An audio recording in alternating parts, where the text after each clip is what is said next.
நீலகிரி மாவட்டம் குன்னூர் அண்ணாதுரை மேல்நிலைப் பள்ளி மைதானத்தில் மாநில அளவிலான ஹாக்கி போட்டி நடக்கிறது. ஹாக்கி நீலகிரிஸ் அமைப்பு சார்பில் போட்டி நடத்தப்படுகிறது.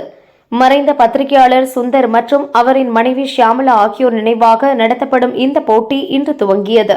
8 அணிகள் களத்தில் உள்ளனர்.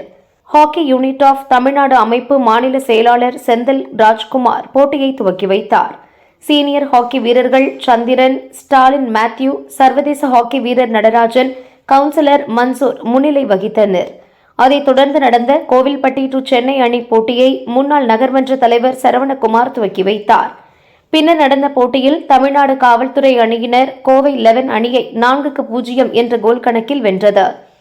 தொடர்ந்து நடந்த போட்டியில் நீலகிரி அணி 6-0 என்ற கோல் கணக்கில் உடுமலை வித்யாசாகர் அணியை வென்றது. கோவில்பட்டி ராஜீவ்காந்தி அணி சென்னை பட்டாபிராம் ஸ்ட்ரைக்கர்ஸ் அணியை 2-0 என்ற கோல் கணக்கில் வென்றது. Chennai challenger hockey club Madurai GK Motors அணியை 2-1 என்ற கோல் கணக்கில் வென்றது.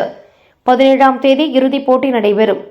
முதல் பரிசு 50,000 ரூபாய், இரண்டாம் பரிசு 37,500 ரூபாய், மூன்றாம் இடம் 25,000 ரூபாய் மற்றும் நான்காம் பரிசு 12,500 ரூபாய் ரொக்க பரிசு மற்றும் தனிநபர் பரிசுகள் வழங்கப்படும். விறுவிறுப்பாக நடைபெறும் போட்டிகளை அனைவரும் ஆர்வமுடன் கண்டு ரசித்தனர்.